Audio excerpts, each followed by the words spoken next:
Hello students, welcome to my YouTube channel maths idol. Myself doctor Kavita Gupta. बच्चों, ये मेरी probability and statistics की series चल रही है जिसमें मैं आज नया चैप्टर स्टार्ट करूँगी, दैट इज़ प्रोबेबिलिटी। इसमें मैं आपको बेसिक्स बताऊँगी प्रोबेबिलिटी के, क्या फॉर्मूले होते हैं, बेसिक क्वेश्चंस और एडिशन थ्योरम के बारे में बताऊँगी। ठीक है, चलो स्टार्ट करते हैं बच्चों। देखो बेटा, प्रोबेबिलिटी का मीनिंग क्या होता है? सबसे पहले तो ये समझ लें कि व्हाट इज़ प्रोबेबिलिटी।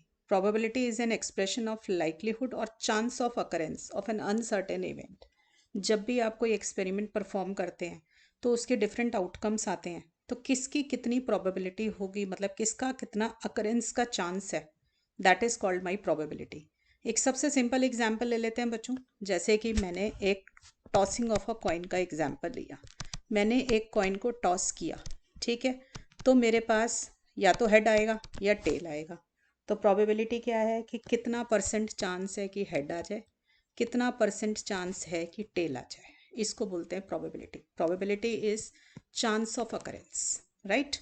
अब इसका जो भी आउटकम्स आ सकते हैं, कोई भी एक्सपेरिमेंट आप परफॉर्म करते हो उसके जितने भी आउटकम्स निकल कर आ सकते हैं उनको बोलते हैं सैम्पल स्पेस। मतलब collection of all possible outcomes is called sample space.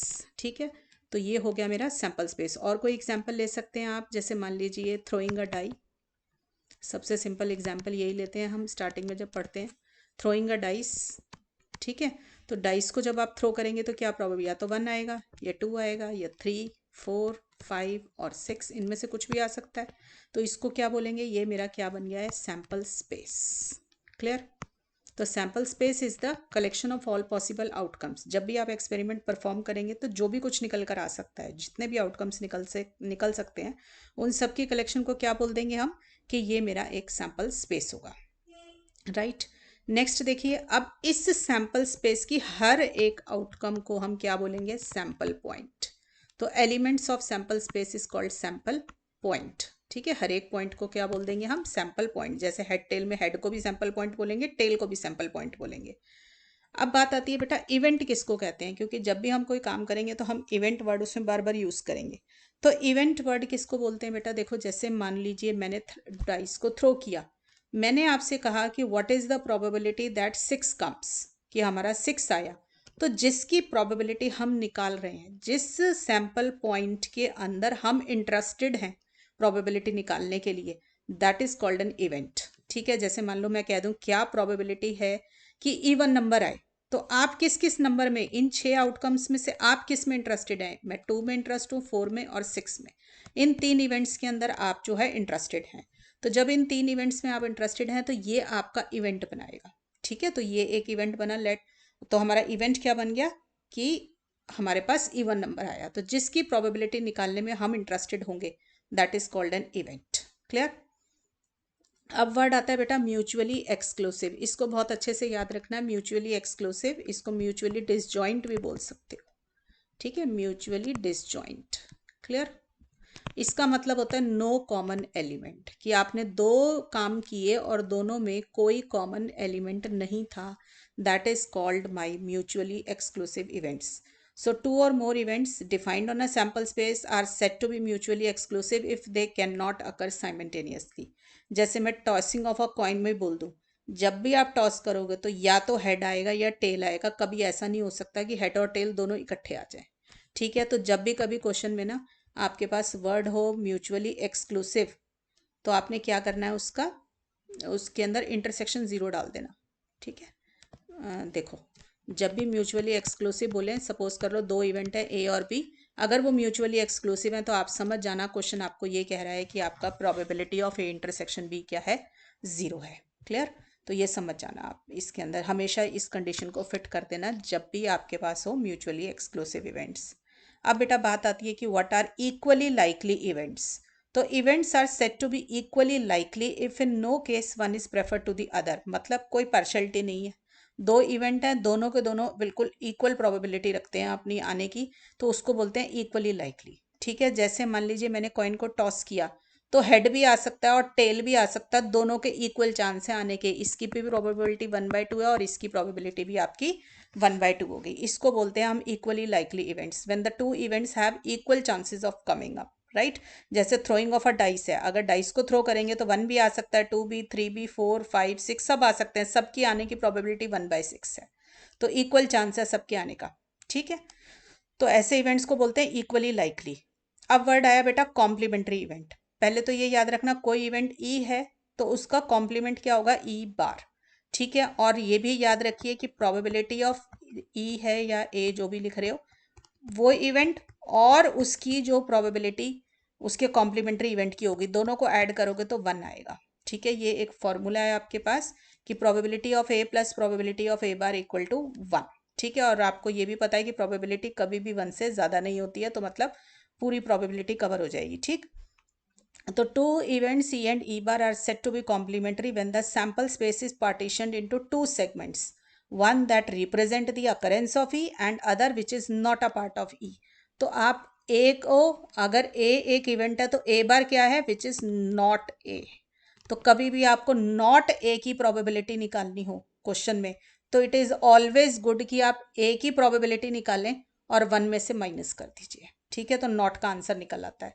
तो जब भी क्वेश्चन में हो ना कि क्या प्रोबेबिलिटी है कि हेड नहीं आया, तो इट इज बेटर कि आप प्रोबेबिलिटी निकालें कि हेड आया और फिर 1 में से माइनस कर दीजिए, ठीक है। क्योंकि एक जो भी आपने सैंपल स्पेस बनाया उसके पास सिर्फ 2 इवेंट है, या तो ए आया या नहीं आया। तो probability of A plus probability of A bar क्या आ जाएगी, 1 आ जाएगी। 1 क्या होता है, प्रोबेबिलिटी ऑफ सैंपल स्पेस। तो ये भी याद रखनी है बात कि प्रोबेबिलिटी ऑफ सैंपल स्पेस जो है वो 1 है, ठीक है। तो 1 से ज़्यादा बड़ी प्रोबेबिलिटी नहीं हो सकती, इसलिए आप सारे आउटकम्स की अगर प्रोबेबिलिटी ले लेंगे तो प्रोबेबिलिटी 1 आ जाएगी। क्लियर। अब बात आती है बेटा कि व्हाट आर इंडिपेंडेंट इवेंट्स।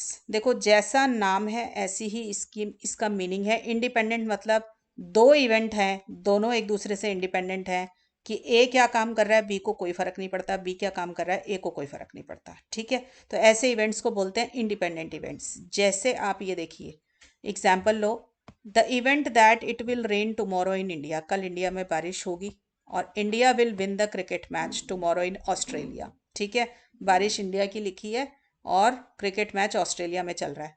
कोई फर्क नहीं पड़ता इंडिया में बारिश हो या ना हो, क्रिकेट मैच में जीतना या हारना इस बारिश के ऊपर डिपेंड नहीं करता, ठीक है। तो ये अपने आप में एक इवेंट है और ये अपने आप में एक इवेंट है। दोनों के दोनों इवेंट बिल्कुल इंडिपेंडेंट है कि इंडिया का क्रिकेट मैच जीतना या हारना कोई डिपेंड नहीं करता कि रेन होगी कल इंडिया में या नहीं होगी। So these two are called my independent events. ऐसे ही हम जैसे अभी तक कॉइन का और डाइस का एग्जाम्पल लेते चले हैं, मैं टॉस करूं कॉइन को तो हेड आए या टेल आए, ये इस बात पे तो डिपेंड नहीं करता कि डाइस के ऊपर क्या आया है, ठीक है। थ्रोइंग ऑफ अ डाइस के ऊपर डिपेंड नहीं करता, दोनों अपने आप में अलग अलग इवेंट्स हैं। इसके आउटकम्स इसके दूसरे वाले इवेंट के आउटकम पे डिपेंड ना करे तो ऐसे इवेंट्स को क्या बोला जाता है, इंडिपेंडेंट इवेंट्स। क्लियर। और डिपेंडेंट इवेंट कब होंगे, जब एक से दूसरे पे फर्क पड़ेगा। मान लीजिए मैंने आपसे कहा कि मेरे पास 52 कार्ड्स हैं, क्या मैंने उसमें से पहले एक कार्ड निकाला, ठीक है, और वो स्पेड निकल कर आई है। तो स्पेड कितनी होती है, 13 होती है, तो प्रोबेबिलिटी कितनी हो गई, 13/52। मैंने कहा अब एक और कार्ड निकालो, ठीक है, क्या प्रोबेबिलिटी है कि वो अब स्पेड आए या ना आए, इस तरीके से। तो आपको पता है कि अब आप 52 कार्ड्स थे, उनमें से एक स्पेड ऑलरेडी निकाल चुके हो, तो अब अगर बालनो दूसरी स्पेड निकालनी है तो उसके चांस अब थोड़े कम हो गए ना, क्योंकि 13 की जगह 12 ही स्पेड रह गई। तो अब दूसरे की प्रोबेबिलिटी 12 रह जाएगी ऊपर फेवरेबल नंबर ऑफ केसेस में, कि 12, अब 12 ही प्रोबेबिलिटी रह गई सेकंड वाले स्पेड निकलने की, और नीचे कार्ड भी एक कम हो गया आपका, क्योंकि विदाउट रिप्लेसमेंट काम किया आपने। ये कार्ड वापस तो डाला नहीं था उसके अंदर निकालने के बाद, ठीक है। तो पहला कार्ड निकलने के बाद कार्ड भी एक कम हो गया और ऊपर से स्पेड निकलने के चांसेस भी कम हो गए हैं। तो ऐसे इवेंट्स को बोलते हैं डिपेंडेंट इवेंट, जब एक की अकरेंस दूसरे की अकरेंस को इफेक्ट करने लग जाए, ठीक है, तो उसको बोलेंगे डिपेंडेंट इवेंट्स। अब आ जाइए हमारे पास बेटा प्रोबेबिलिटी की डिफरेंट अप्रोचेज हैं, जिसके अंदर एक है आपकी क्लासिकल अप्रोच, दूसरी आपकी आएगी सब्जेक्टिव अप्रोच, तीसरी है मॉडर्न अप्रोच। तो क्लासिकल अप्रोच तो वही है सबसे पुरानी, इसको हम प्रायोरी प्रोबेबिलिटी भी बोलते हैं, प्रायोरी, ठीक है। क्लासिकल या प्रायोरी अप्रोच टू प्रोबेबिलिटी, जब प्रोबेबिलिटी स्टार्ट हुई तो सबसे पहले इसी तरीके से काम किया जाता था। तो इसमें हमारा वही फॉर्मूला जो आपने स्कूल लेवल पे भी सीखा होगा कि प्रोबेबिलिटी हमारी क्या होती है, favourable number of cases divided by total number of cases. तो ये वाला जो फॉर्मूला है, इस वाले फॉर्मूले को हम बोलते हैं क्लासिकल अप्रोच टू प्रोबेबिलिटी, ठीक है। स्टार्टिंग तो यहीं से होती है, जब भी प्रोबेबिलिटी सीखते हैं सब बच्चे इसी से क्वेश्चन करते हैं, ठीक है ना। तो ये वाली जो अप्रोच थी ये थी क्लासिकल अप्रोच टू प्रोबेबिलिटी। इसमें देखो क्या है मेरे पास, what is the probability of drawing a jack from a deck of 52 cards. 52 cards में से जैक निकालना। जैक वो होता है जिसके ऊपर जे का सिंबल बना होता है। तो सबको पता है कि कार्ड्स में 52 कार्ड्स में हमारे पास कितने जे होते हैं, हमारे पास 4 जे होते हैं। तो फेवरेबल केसेस कितने हो गए भाई, मुझे जैक निकालना है तो मैं उन्हीं 4 में से अगर कोई निकालूंगी तो ही मेरा कार्ड निकलेगा। तो फेवरेबल तो हो गए 4 और टोटल कार्ड मेरे कितने हैं 52। तो मैंने ये फॉर्मूला लगा के आंसर निकाला है कि जैक की प्रोबेबिलिटी क्या है 4/52। कैसे निकाला है, पहले ऊपर लिखना है फेवरेबल, नीचे लिखना है टोटल। टोटल 52 कार्ड्स थे इसलिए नीचे 52 आया, और ऊपर क्योंकि मुझे जैक निकालना है, वो जैक उन 4 में से ही कोई एक कार्ड होगा, जो 4 जे होते हैं उन्हीं में से कोई एक कार्ड होगा, तो इसलिए 4/52 की प्रोबेबिलिटी आ गई। क्लियर। नेक्स्ट देखो, if 2 dice are thrown simultaneously what is the probability of throwing a doublet. आप पहले तो ये देखा करें कि आउटकम्स कौन से हैं। जब आपने लिखा 2 डाइस आर थ्रोन साइमल्टेनियसली, इसका मतलब हमने 2 डाइस थ्रो किए हैं, तो क्या क्या आउटकम्स आ सकते हैं। जो मेरा सैंपल स्पेस होगा वो क्या बनेगा, देखो दोनों पे 1 1 आ जाए, पहले वाले पे 1 आ जाए, दूसरे वाले पे 2 आ जाए, पहले पे 1 दूसरे पे 3 आ जाए, ऐसे करके 1 6 तक आ जाए। ठीक है, फिर क्या होगा, 2 पहले पे 2 और दूसरे पे 1, 2 1 फिर 2 2 फिर 2 3, दिस इज टिल 2 6। ऐसे करके बेटा आपके पास 3 1 से 3 6 तक आ सकते हैं, 4 1 से 4 6 तक। ठीक है, ये सारे आ जाएंगे यहाँ पे। ऐसे ही 5 1 6 1, ऐसे ये सारे के सारे। ठीक है, तो मेरे पास टोटल आउटकम कितने आए, पहले हमेशा डिनोमिनेटर निकाल लिया करो। टोटल आउटकम्स कितने होंगे, आप देखो ये 6 × 6 36। तो टोटल नंबर ऑफ आउटकम्स कितने हैं मेरे पास 36। ठीक है, अब आप किस में इंटरेस्टेड हैं, हम हैं डबलेट। डबलेट मतलब दोनों पे सेम नंबर आना। तो डबलेट किस किस पे आएगा, डबलेट के लिए फेवरेबल आउटकम्स कौन कौन से हो गए, 1 1 2 2 3 3 4 4 5 5 और एक हो गया मेरा 6 6। तो डबलेट के लिए मेरे पास ये 6 चीज़ें हो गई। तो मेरी प्रोबेबिलिटी ऑफ डबलेट क्या निकल कर आ गई बच्चों, 6/36। ठीक है बच्चों, तो 6/36 is my probability for finding a doublet. Next क्या बोल रहा है वो आपको, टोटल ऑफ 9। अब टोटल ऑफ 9 देखो बेटा कैसे कैसे आएगा। देखो पहले पे 1 अगर आता है तो दूसरे पे 8 आना चाहिए, 8 मेरे पास होता नहीं, तो ये 1 से तो बनेगा नहीं। तो मैंने पहले पे 2 लिया, अगर पहले 2 आया तो 9 का टोटल बनाने के लिए 7 होना चाहिए, 7 भी अकर नहीं करता मेरा। तो मैंने क्या किया, 3 लिया। अब 3 लिया, टोटल 9 बनाने के लिए मेरे को 6 चाहिए होगा, तो ये आ जाएगा। फिर 4 है, 4 के साथ 5 ले लूँगी तो भी 9 आएगा। ठीक है, फिर 5 के साथ 4 और 6 के साथ 3 हो गए सारे कॉम्बिनेशन, 3 4 5 6 के साथ। तो यही 4 कॉम्बिनेशन बनेंगे। तो टोटल ऑफ 9 के लिए क्या फेवरेबल केसेस बने, 1 2 3 और 4, ये चारों फेवरेबल केसेस बन गए। तो 9 की प्रोबेबिलिटी क्या हो गई, टोटल ऑफ 9 की मैं यहाँ लिख देती हूँ, प्रोबेबिलिटी फॉर टोटल ऑफ 9 क्या हो गया, 4 टोटल केसेस कितने थे 36। मतलब ये जो पूरा देखो इधर, ये जो मैंने पूरा सैंपल स्पेस लिखा है, इनमें से ये जो 4 आउटकम मैंने ऊपर लिखे थे, ये 4 मेरे लिए फेवरेबल है। तो मेरी प्रोबेबिलिटी हो गई 4/36।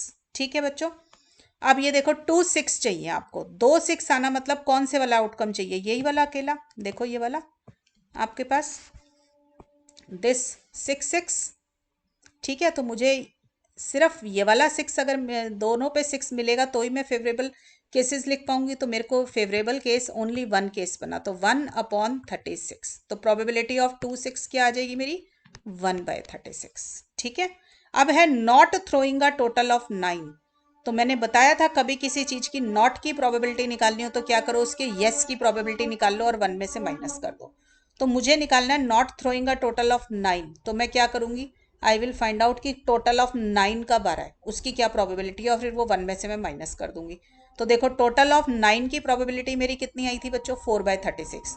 तो नॉट की प्रोबेबिलिटी कितनी हो जाएगी इसकी, 1 - 4/36। So these two are complementary events.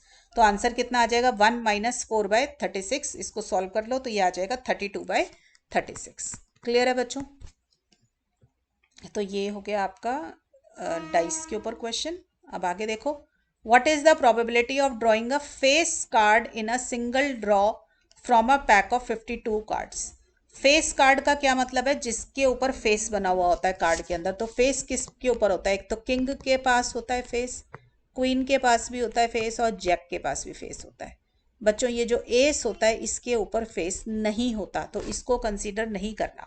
ठीक है, फेस कार्ड्स वो जिस कार्ड को आपने, सब बच्चों ने कार्ड्स देखे होंगे, तो जिसके ऊपर फेस बना होगा वो वाला कार्ड जो है फेस कार्ड कहलाएगा। एस को आप फेस कार्ड नहीं बोलेंगे, वो फेस कार्ड नहीं होता। तो मेरे पास बस यही फेस कार्ड्स हैं।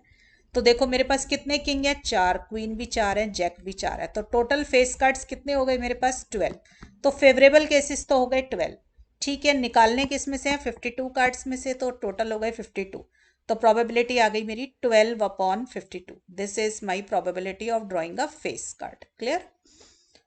अब देखो बेटा, ये तो सारे क्वेश्चंस थे आपके क्लासिकल अप्रोच के जो आप स्कूल लेवल पे करते आए। अब आपके पास आ रही है सब्जेक्टिव अप्रोच टू प्रोबेबिलिटी। ठीक है, देखो सब्जेक्टिव अप्रोच पे ज़्यादा काम नहीं है वैसे करने के लिए, पर सब्जेक्टिव अप्रोच क्या है? सब्जेक्ट मतलब पर्सन। ठीक है, तो सब्जेक्टिव अप्रोच क्या होती है? एक पर्सनलिस्टिक अप्रोच होती है हमारे पास। क्लियर? एक सेकेंड बच्चों, ठीक कर लो इसको। देखो, पर्सनलिस्टिक अप्रोच होती है, कुछ इवेंट्स ऐसे होते हैं जिसमें ना हम अपना डिग्री ऑफ बिलीफ और कॉन्फिडेंस देखते हैं कि हमारा अपना एक्सपीरियंस क्या कहता है कि इसकी कितनी प्रोबेबिलिटी होगी। ठीक है, जैसे मान लो it is mainly used in forecasting demand, price etcetera on the basis of subjective probability. ठीक है, जैसे अब आज मैं ये बोलूँ कि क्या प्रोबेबिलिटी है कि इतनी डिमांड आ जाएगी, तो मुझे नहीं पता कि कितनी डिमांड आएगी। तो मैं क्या करूँगी? मैं देखूंगी ना, अपना पास्ट रिकॉर्ड देखूंगी कि ऑन एन एवरेज जनवरी के महीने में, फरवरी के महीने में मेरे पास इतनी डिमांड आती है। तो हम उससे आइडिया लगा लेते हैं कि आज इतनी डिमांड आने का चांस है। इस टाइप के क्वेश्चंस जो होते हैं ना, उनको बोलते हैं कि they have to be solved by subjective approach to probability. ठीक है, और अगर जैसे मान लीजिए मैं कह दूं कि क्या प्रोबेबिलिटी है कि आज दिल्ली में स्नोफॉल होगी, तो दिल्ली में तो कभी भी स्नोफॉल नहीं हुई, तो मैं तो यही कहूंगी कि प्रोबेबिलिटी 0 है, क्योंकि दिल्ली में तो कभी मैंने देखी नहीं आज तक स्नोफॉल होती हुई। ठीक है ना? तो ऐसे केसेस मैंने क्या किया, अपना एक्सपीरियंस देखा, जो मेरा अपना बिलीफ है वो मैंने देख के बताया कि इसकी प्रोबेबिलिटी ये होगी। तो उसमें ऐसे इवेंट जिनकी प्रोबेबिलिटी 0 हो उसको बोल देते हैं इम्पॉसिबल इवेंट, और जिस इवेंट की प्रोबेबिलिटी 1 आ जाए उसको बोलते हैं सर्टेन इवेंट। ठीक है, ऐसे ही एक और एग्जाम्पल देखिए, ये बड़ा अच्छा इंटरव्यूज में कई बार क्वेश्चन पूछ लिया जाता है। What is the probability of falling a fan at a given time? ठीक है, फैन है वो, आप सबने देखा हुआ है फैन। ठीक है ना? तो फैन के गिरने की क्या प्रोबेबिलिटी है? अब देखो बहुत बच्चे आंसर करते हैं कि फैन या तो गिरेगा या नहीं गिरेगा। तो फैन की गिरने की प्रोबेबिलिटी हो गई 1/2। इट मीन्स कि आप ये कह रहे हैं कि एक फैन जो लगा हुआ है वॉल, उसके ऊपर टेरेस के ऊपर जो फैन लगा हुआ है, उसकी 50% प्रोबेबिलिटी है कि वो गिर जाएगा। तो आपको लग रहा है कि ये कॉन्सेप्ट करेक्ट है कि 50% बारी आपने देखा है आज तक कभी गिरता हुआ? ठीक है, तो यहाँ पर अगर क्वेश्चन आपने क्लासिकल अप्रोच से कर दिया तो गलत है। यहाँ पे क्या लगाएंगे आप? सब्जेक्टिव अप्रोच लगाएंगे। सब्जेक्टिव अप्रोच मेरी क्या है? जैसे मैं कहती हूँ, मेरी नज़र में तो आज तक लाइफ में कभी भी फैन नहीं गिरा। ठीक है, कोई कह देगा मेरी नज़र में गिरा है, तो ठीक है चलो कोई बात नहीं, उसकी नज़र में गिरा भी होगा। तो क्या रोजाना गिरता है? बहुत ज़्यादा बारी तो नहीं गिरा होगा ना, पूरी लाइफ में कभी एक बारी गिर गया होगा। ठीक है ना? इस तरीके से तो मतलब इस फैन के गिरने के चांसेस बहुत कम है। ठीक है, तो ऐसे केसेस में हम इसको मान लेते हैं कि ये एक इम्पॉसिबल इवेंट है, तो हम इसकी प्रोबेबिलिटी को 0 बोल देंगे। ठीक है, तो probability of falling a fan जो होगा वो 0 होगा। इसके अंदर सबसे बड़ी प्रॉब्लम ये है कि बच्चे इसका आंसर 1/2 करते हैं कि या तो गिरेगा या नहीं गिरेगा। बट आप कंसेप्चुअली चीज़ को देखिए कि अगर आपने 1/2 आंसर दे दिया, इसका मतलब 50% टाइम्स फैन गिर जाता है। तो ऐसा कभी भी नहीं होता कि 50% आपने फैन लगा रखा है 50% टाइम्स वो गिर जाए। क्लियर? तो इसलिए आपका ये इम्पॉसिबल इवेंट माना जाएगा। इम्पॉसिबल का मतलब अब ये नहीं है कि फैन कभी गिर नहीं सकता। ठीक है, उस प्रोबेबिलिटी में चांस है, चांस ऑफ अकरेंस है, नॉट द एग्जैक्ट नंबर की इतनी बारी गिरता है और इतनी बारी नहीं गिरता। क्लियर? चलिए अब आ जाते हैं modern approach to probability. Modern approach जो है ना, ये एक्सियम्स के ऊपर बेस्ड है, इसलिए इसको एक्सियोमेटिक अप्रोच टू प्रोबेबिलिटी भी कहा जाता है। ठीक है, इसमें 3 एक्सियम्स होते हैं जिसके ऊपर हमने प्रोबेबिलिटी को डिफाइन किया है कि अगर ए मेरा कोई इवेंट है तो उसकी प्रोबेबिलिटी ए के ऊपर 3 एक्सियम्स सेटिस्फाई होंगे। ये तो आप सभी जानते हैं। पहला इवेंट की probability of A lies between 0 and 1, तो प्रोबेबिलिटी ए की क्या होगी हमारी? 0 और 1 के बीच में लाई करेगी। ठीक है, तो ये तो आपको सभी को पता है। और probability of the entire sample space is 1, ये मैंने आपको बताया कि सारी पॉसिबल आउटकम्स हैं उनकी प्रोबेबिलिटी को अगर आप ऐड कर देंगे तो वो हमारा क्या बन जाएगा, 1 आ जाएगी प्रोबेबिलिटी। तो probability of entire sample space is 1। Clear.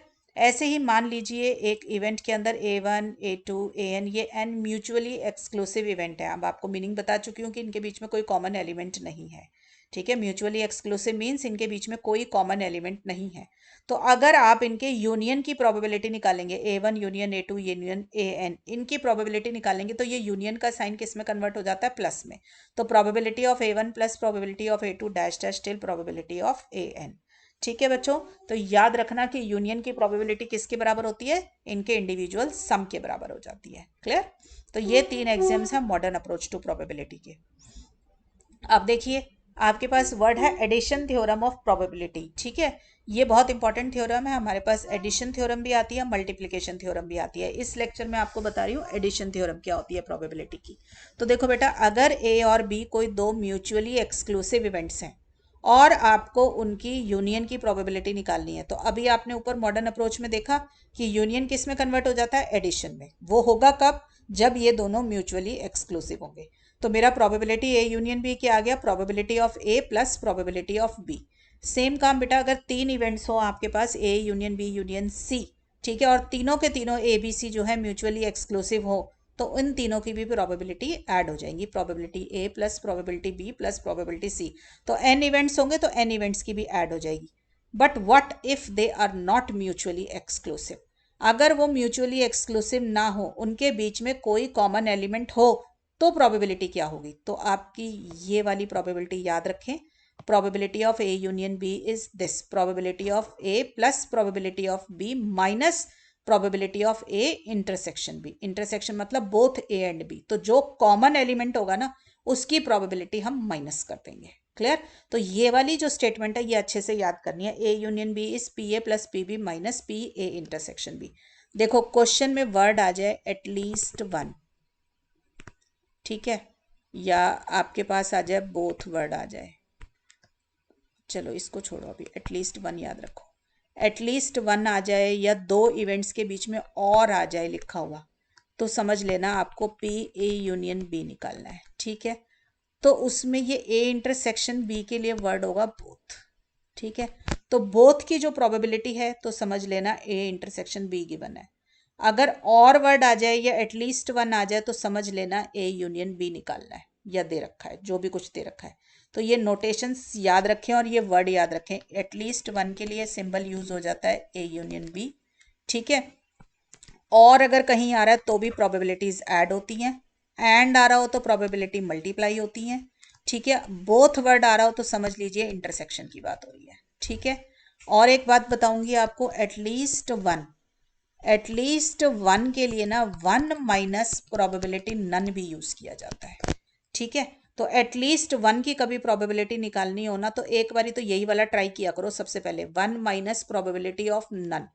ठीक है, और या फिर एटलीस्ट 1 जब भी निकालना हो ना तो ये एडिशन थ्योरम का इस्तेमाल करो। तो एटलीस्ट 1 तो इन दो मेथड से बहुत आराम से निकल जाता है। ठीक है, तो कभी भी क्वेश्चन में आ जाना एटलीस्ट 1 हेड आया हो, एटलीस्ट 1 टाइम ये हुआ हो, तो ऐसे क्वेश्चंस को जब भी सॉल्व करना तो 1 माइनस प्रोबेबिलिटी नन या फिर प्रोबेबिलिटी ए यूनियन बी, ये एडिशन थ्योरम लगा के सॉल्व किया करो। ठीक है बच्चों, अब देखो जैसे ये एडिशन थ्योरम 2 इवेंट्स पे लगाई गई है, ऐसे ही 3 इवेंट्स पे भी लग जाती है। मान लो 3 इवेंट दे रखे हैं ए बी सी और वो मेरे म्यूचुअली एक्सक्लूसिव नहीं है, मतलब उनके बीच में कॉमन एलिमेंट है, तो क्या फॉर्मूला हो जाएगा मेरा, देखो probability of A union B union C किसके बराबर हो जाएगा, पहले पी ए फिर पी बी और पी सी तीनों ऐड कर दिए जैसे ऊपर किए थे, फिर इनके इंटरसेक्शंस माइनस कर दिए जो कॉमन एलिमेंट है। ए और बी का common element A intersection B, B और सी का common element B intersection C, A और सी का common element A intersection C. अब देखो जब ये तीनों माइनस हुए ना तो इसके अंदर इन तीनों का जो कॉमन होगा, ए बी और सी तीनों का कॉमन एलिमेंट जो होगा ना वो यहाँ आ जाएगा, वो ऐड करना है। Probability A intersection B intersection C, यही लिख लो इसको। ठीक है, ये वाली थ्योरम भी अच्छे से याद करनी है। तो क्या करा है हमने इसके अंदर, A union B union C चाहिए तो तीनों को तो ऐड कर दो ए बी सी, और इनके दो दो के इंटरसेक्शंस को माइनस कर दो, और जो तीनों का कॉमन होगा ना उसको आप एक बारी ऐड कर देंगे। क्लियर? तो ये हो गया आपका probability A union B union C का फॉर्मूला। क्वेश्चन देखो बेटा, एडिशन थ्योरम के ऊपर, a college has invited applications for the post of assistant professor. The probability that applicant has research experience, कि बंदे के पास रिसर्च एक्सपीरियंस है, उसकी प्रोबेबिलिटी है 0.3, and that he has an adequate work experience, work experience मतलब उसने पहले भी काम किया हुआ है, वो उसके पास है प्रोबेबिलिटी 0.7। रिसर्च मतलब जो पीएचडी करके जो एक्सपीरियंस होता है ना, या जो रिसर्च पेपर्स लिखते हैं वो वाला, तो दोनों एक्सपीरियंस अलग अलग होते हैं, वर्क एक्सपीरियंस अलग है, रिसर्च एक्सपीरियंस अलग है। And that he has both research experience and work experience is this. अब देखो ये बोथ वर्ड आ गया ना, बोथ बता रहा है, इंटरसेक्शन गिवन है। ठीक है, तो आपको दिख रहा है कि दो इवेंट्स की बात हो रही है, एक तो रिसर्च एक्सपीरियंस की और एक हो रही है वर्क एक्सपीरियंस की। तो आप ए इवेंट मान लो, let A be the event की रिसर्च एक्सपीरियंस है बंदे के पास, तो प्रोबेबिलिटी ऑफ ए क्या निकल आई 0.3। बी मान लो कि उसके पास वर्क एक्सपीरियंस है, तो प्रोबेबिलिटी ऑफ बी क्या निकल आई 0.7। और ही हैज बोथ, दोनों चीजें उसके पास हैं, इसका मतलब ए इंटरसेक्शन बी गिवन है, तो ए इंटरसेक्शन बी निकल आया 0.4। अब आगे क्या बोलता है, assume that 50% have applied for this post in the college, find out how many applicants have either research experience और वर्क एक्सपीरियंस। तो देखो क्वेश्चन में दी तो प्रोबेबिलिटी हुई है, फाइनल आंसर मांगा है नंबर ऑफ पर्सन की, इन 50 लोगों में से कितनों के पास या तो रिसर्च एक्सपीरियंस था या वर्क एक्सपीरियंस। तो देखो वर्ड आ गया और, मैंने बताया एटलीस्ट वन आ जाए या और आ जाए, तो इधर और आ जाए या और आ जाए, तो क्या निकालना है, यूनियन।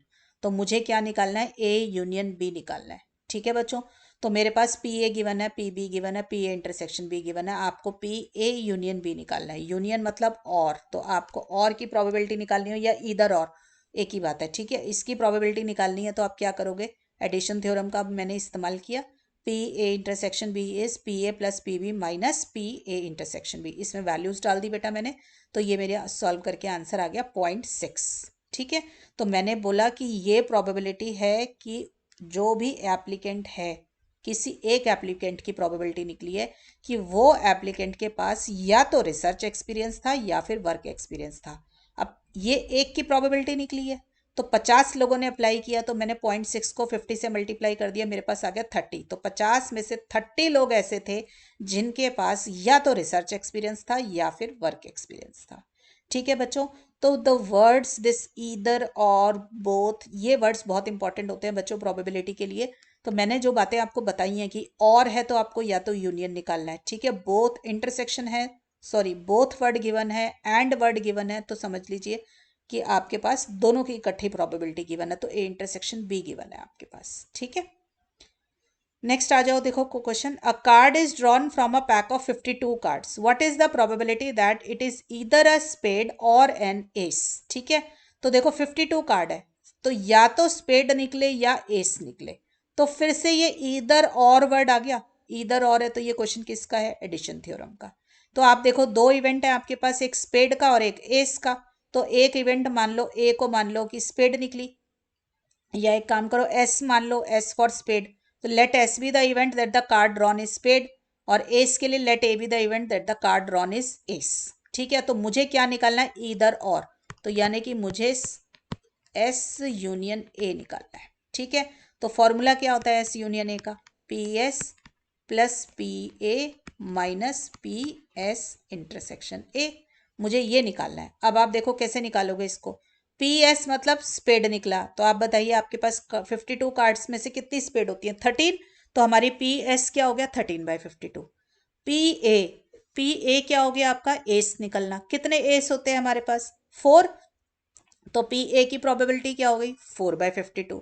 ठीक है ना, क्योंकि 4 ही एस होते हैं।